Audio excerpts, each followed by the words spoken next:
수도권 이코노미 매주 금요일은 생생한 생활경제 소식을 서울 이코노미에서 전해드립니다. 자, 보험은 가입하기는 쉬워도 보험금을 받기는 굉장히 어렵다는 얘기를 많이 하죠. 또 보험 가입자들이 미처 지급받지 못한 보험금이 수천억 원에 달한다는 기사가 얼마 전에 있었습니다.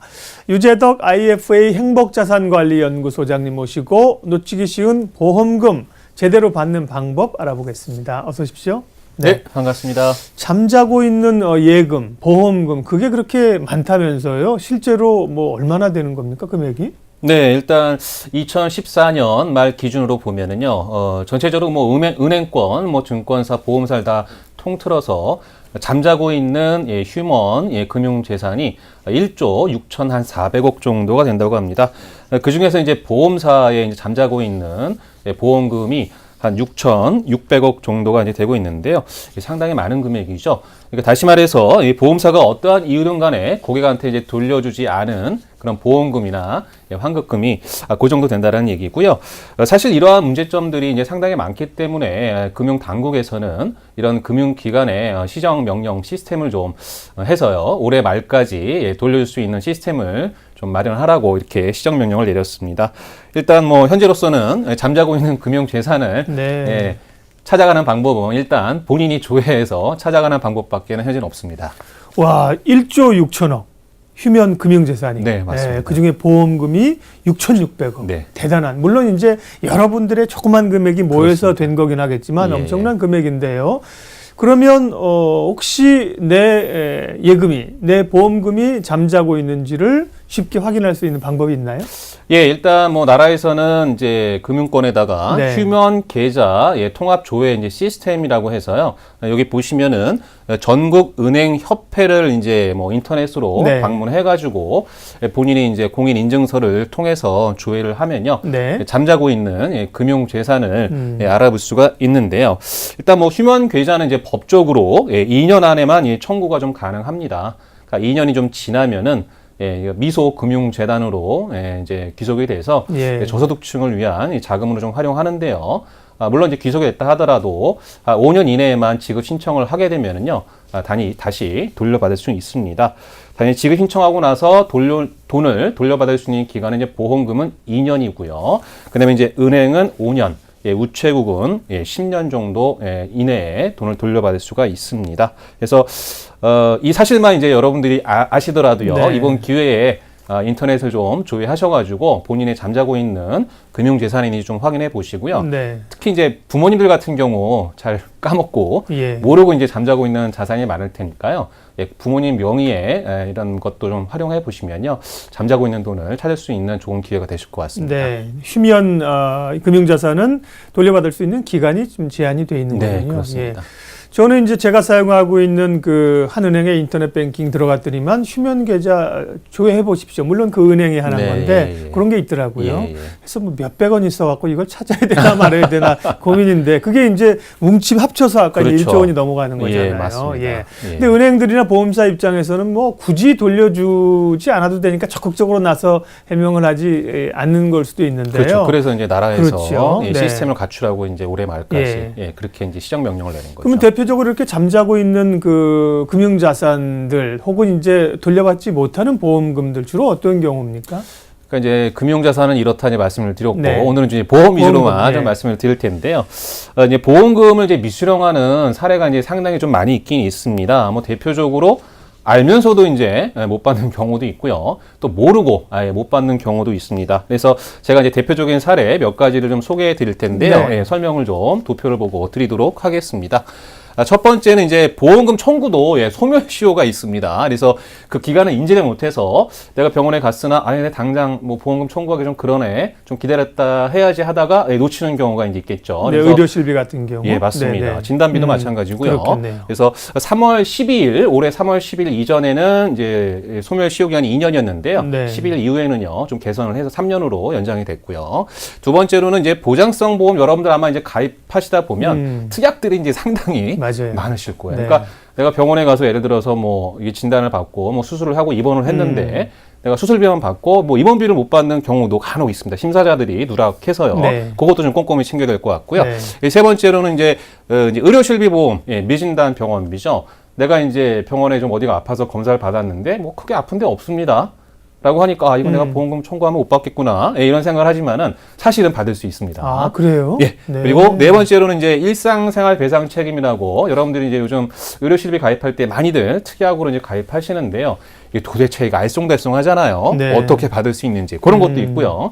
마지막으로 이제 타인이 자동차 사고를 내서 내 자동차가 뭐 파손이 돼서 내가 이제 뭐 자동차 수리를 맡겼는데 내가 뭐 대차료라든지 또는 자동차 시세 하락, 손해가 생겼을 때 받을 수 있는 권리가 있습니다. 그래서 요 정도 여러분들 오늘 구체적으로 설명을 드리도록 하겠습니다. 대표적인 보험금 미수령 사례를 말씀해 주셨는데요. 이 내용들을 그럼 하나씩 좀 보겠습니다. 네. 보험금을 청구할 수 있는 그 소멸 기간이 소멸시효가 올해부터 늘어났다고요? 네. 네.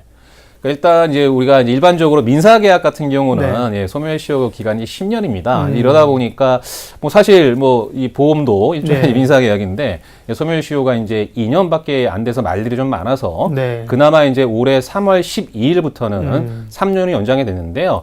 이게 무슨 이야기냐 하면요. 그러니까 3월 10일 이전에 내가 이제 아파서 병원에 갔던 거는 2년 안에 청구를 해야지만 받을 수 있다는 얘기고요. 3월 10일 이후에는요. 그 후에 병원에 갔을 경우에 뭐 영수증이나 이런 것만 잘 챙겨 놓으시면 3년 이내에 청구만 하면 받을 수 있다라는 이런 얘기고요.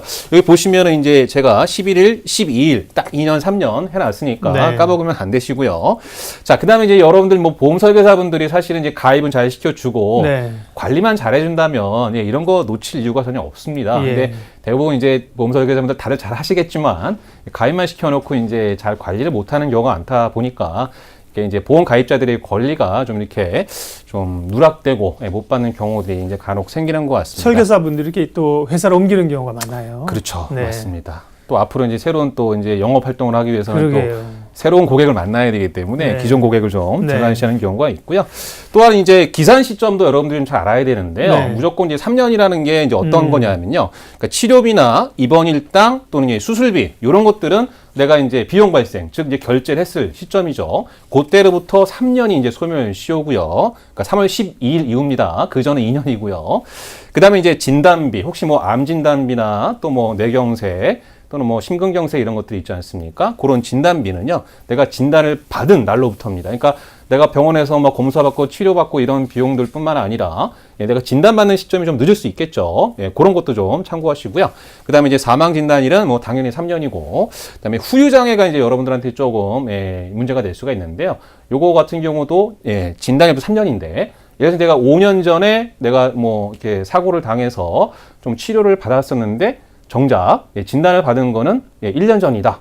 그러면 이제 헷갈리는 거죠. 5년 전에 사고로 받았으니까 보험금을 못 받을 수 있다고 생각하겠지만은 휴장애 진단을 받은 날로부터 3년이니까 이런 부분들 좀 유념하시면은 좋을 것 같고요. 특히 이제 보험사에 이제 보험금을 청구했는데 간혹 거절하는 경우들이 있습니다. 그러니까 이런 것들을 여러분들이 좀 인지하신다면 좀 보험사에 다시 한번 청구할 수 있고요. 그래도 안 되면요, 여러분들 주변에 이제 손해사정사라는 분들이 계시니까요, 비용을 조금 들여서더라도 그분들의 도움을 받으면요, 좋을 것 같습니다. 보험은 지금보다 훨씬 더 친절해져야 됩니다. 소비자들에게. 그렇죠? 약관, 깨알 같은 약관을 어떻게 보겠으며 광고에도 그렇대요. 이 보험에 드시면 이런 혜택이 있고, 그리고 나중에선 하면서 그렇죠? 뭐 작은 글씨로 안 되는 것들. 그렇게 얘기하면 뭔지 모르겠어요. 자, 이 지금 말씀하신 그런 기간들 늘어난 것들 잘 확인하셔서 누락 없도록 하셔야겠고요. 보장성 보험이나 요즘 의료실비 가입하시는 분들이 많은데 보험금을 청구했지만 지급이 안 되는 그런 사례들이 있다고 하셨는데 주의할 점들. 일단 뭐 아까 제가 서두에서 말씀을 드렸지만 내가 뭐 어디가 아파서 수술을 했는데 입원을 했다. 근데 이제 보험금을 청구하니까 뭐 알아서 통장에 돈이 들어오죠. 근데 이제 이게 맞게 들어온지를 알 수가 없습니다. 그러니까 대부분이 이제 이것도 보험 심사자, 사람들이 하는 일이기 때문에 이분이 어떤 특약에 가입되어 있는지 다 일일이 뭐 확인을 하겠지만 혹여나 누락되는 경우들이 제 경우에도 간혹 있었습니다. 제 고객들 보면요. 그래서 사실은 이제 여러분들이 이제 이 보험금을 지급했을 때 통장에 돈 들어온 것만 믿지 마시고요. 가능한 이제 보험사에 연락을 하셔서 보험금 지급 상세 내역서 이제 항목을 달라고 꼭 하시면은 내가 어떤 항목에 얼마큼의 돈을 받았는지 알 수가 있고요. 그래서 이런 부분들은 이제 누락하시면 안 될 것 같고요. 그다음에 두 번째는 이제 의료 실비 같은 경우는 아까도 말씀을 드렸지만 내가 이제 뭐 건강검진을 받았는데 이 건강검진은 당연히 의료시설에서 보상이 안 됩니다. 근데 어디가 안 좋으니 정밀검사를 한번 받아보세요라고 했어요. 그럼 이제 뭐 좀 상급기관에 가서 정밀검진을 받았는데 이거 건강검진 받은 거니까 안 되겠지라고 생각을 하지만은 사실은 건강검진, 의사의 소견상 정밀검진을 받은 비용에 대해서는요 또 이제 다 보상이 좀 가능합니다. 그러니까 이런 내용들 여러분들 잘 인지하셔가지고 꼭 보험사에 보험금 지급 상세 내역서와 본인이 가입한 증권 비교하시고요. 의료 실비 같은 경우에는 내가 혹시 못 받을 것 같은 것들이 있으면 꼭 가입하신 보험 설계사를 전화로 호출하셔가지고 물어보시면요 받을 수 있는 기회가 분명히 있습니다. 네. 보험을 들었는데 정작 이제 뭐 사고가 안 나면 좋지만 사고나 이제 혹은 진료를 받았을 때 그거를 받기 위해서 보험 드는 거 아니에요? 네. 누락되는 경우가 많다고요. 그걸 이제 제대로 챙길 수 있는 방법들을 오늘 말씀해 주고 계시고요. 아까 말씀하신 것 가운데 일상생활 배상 책임 보험이라는 게 있는데 이거는 이제 제가 보험하는 친구한테 좀 얘기를 들었는데요. 네. 사실 잘 활용하면 굉장히 좋은 네네, 거더라고요. 예. 설명 좀 해 주시고요. 또 어떻게 보험금 청구가 가능한지도요. 네네. 일상생활 배상 책임은 네. 주로 이제 의료실비 가입하실 때 네. 특약으로 사실 이 보험료는요 한 500원에서 1,000원밖에 안 되는데 안 합니다. 만약의 경우 큰 도움이 된다 그러더라고요. 그렇죠, 맞습니다. 그래서 정작 필요할 때 네. 이제 보험금을 청구를 못하는 경우가 좀 사례가 좀 있습니다. 제가 이제 도표를 보고 네. 대충 설명 한번 드리겠습니다. 일상생활 배상 책임 보험의 그러니까 보상을 받는 대상자겠죠. 그래서 피보험자와 배우자 일단 가능하고요. 네. 앞에 제가 이제 가족이라는 말을 썼는데요. 가족 일상생활 배상 책임 보험을 가입했을 경우에는 자녀들도 되는 경우가 있더라고요. 해당됩니다. 예. 그래서 가족, 동거, 맞아요. 친족이 포함이 됩니다. 그래서 보통 가입할 때 일상생활이냐 가족이냐 또는 자녀 세 가지는 아니는데요. 네. 요 두 가지를 잘 아시고요. 그럼 이제 보상하는 손해는 이제 고의가 아니라 우연한 사고로 인해서 타인의 어떤 물건을 파손하거나 또는 타인의 신체에 상해를 입혔을 경우에 이제 손해에 대해서 보상을 해주는데요. 보상 한도는 1억 원입니다. 대인은 전액 보상을 해주고요. 대물 같은 경우는 자기 부담금으로 20만 원을 내고 그 이상 금액에 대해서는 보상을 해주는 항목이 일상생활 배상 책임인데요. 네. 제가 예를 몇 개 네. 들어드리겠습니다. 제 이제 실제 사례인데요. 네. 저희 고객 중에 이제 본인 아파트에 주거 하다가 물이 좀 노후화되다 보니까 물이 아래층으로 내려가서 벽지하고 이런 것이 다 망가진 거죠. 위에 아래층에 있는 사람이 아무리 마음이 좋아도 가만히 있지 않겠지 않습니까? 그렇죠. 보상을 해달라고 그렇죠. 그러겠죠. 보상해달라고 딱 네. 얘기를 한 거죠. 마침 이제 이 고객분은 저한테 설명을 들은 게 있어가지고 일상생활 배상 책임으로 보상을 받은 사례입니다. 네. 그리고 자녀분들이 뭐 혹시나 남의 집에 가서 귀한 물건을 파손했다든지 이런 네. 경우가 있을 수 있습니다. 그런 경우에도 보상이 가능하니까요. 이거 내가 받을 수 있는 거 아닌가라는 좀 의문이 생기면 반드시 보험사에 문의하셔가지고 체크를 하셔야 될 보험입니다. 네. 보험금은 전체 보험의 적은 금액인데 상당히 유용하니까 체크 한번 해보시고요. 자, 마지막으로 또 이 자동차와 관련된 보험도 들기도 하고 이제 자동차 사고 나면 우리가 보험사에 얘기해서 여러 가지를 처리하는데 실제로 내 차가 이제 상대방의 잘못으로 손해를 봤다 이런 경우에 다른 차를 빌려서 쓸 수 있는 그런 권리도 있더군요. 네, 맞습니다. 몰라서 지나가는 경우가 많아요. 예, 자동차 보험 관련된 챙겨야 할 것들을 알려주세요. 네. 흔히들 이제 뭐 우리가 접촉사고가 나면은 그러니까 타인의 잘못에 의해서 그랬겠죠. 그럼 이제 내 차를 어디 수리를 맡겨야 되고. 수리 맡길 동안에 이제 그렇죠. 지하철 타고 다닌다고. 일상생활에 지장이 많이 있지 않습니까? 사실은 이제 대차류라는 거는 두 가지 경우입니다. 그러니까 렌트, 동종 차량에 렌트를 하게 되면 이제 보험사에서 그 지급을 이제 해주는데 렌트를 안 하는 경우도 있겠죠. 그럼 이제 그냥 넘어가게 됩니다. 근데 사실은 렌트를 안 하게 되면은 그 렌트를 이제 빌릴 수 있는 비용의 30%를 를 받을 수가 있습니다. 그래서 한도는요 30일까지 가능합니다. 그러니까 대차를 이제 못할 경우에 이제 10일 정도 한도가 있습니다. 네. 예를 들면 이제 하루에 5만 원 정도의 렌트비라고 그러면은 30%면 이제 15,000원씩 현금으로 받을 수 있는 거죠. 주는 거죠. 근데 맞아요. 잘 안 알려줍니다. 네. 네, 그게 문제고요. 그러니까 두 번째로는 이제 보시면은 자동차 시세 하락 손해 보상이라는 게 있는데요. 만약에 내가 출고된 지 2년 미만의 새 차다. 사고 나면 얼마나 속상하겠습니까? 그죠? 이 차량가액의 20%의 수리비가 나왔을 경우, 예를 들면은 내가 1,000만 원짜리, 그러니까 사고 직전입니다. 네. 1,000만 원 가격의 자동차가 있었는데 수리비가 300만 원 나왔다. 그럼 이제 수리비가 20% 이상이 된 거죠. 30%니까. 그죠? 네. 그럼 이제 출고된 지 1년 이하일 경우에는 수리비의 15%를 이제 지급을 해주고요. 그다음에 1년에서 2년 사이에 차량일 경우에는요, 수리비의 10%. 그러니까 예를 들어서 2년 미만인데 뭐 300만 원 나왔다 그러면 30만 원 받을 수 있는 건데 안 알려줘서 못 받는 경우도 있고요. 권리를 주장 못해서 못 받는 경우도 있습니다. 그래서 네. 이런 자동차 사고도 어떻게 보면은 우리가 살아가면서 자주 일어나는 일들인데요. 제가 오늘 드린 말씀들 뭐 어려운 얘기 아닌 것 같습니다. 예. 우리가 이제 매월 또는 뭐 자동차 보면 매년 보험료를 내는데요. 우리 시청자분들 본인의 어떤 권리를 꼭 찾아가지고 보험료가 아깝지 않은 그런 권리 꼭 찾았으면 좋겠습니다. 네, 서울 이코노미 오늘은 보험과 관련돼서 놓치기 쉬운 챙겨야 할 실생활의 이야기들 해주셨습니다.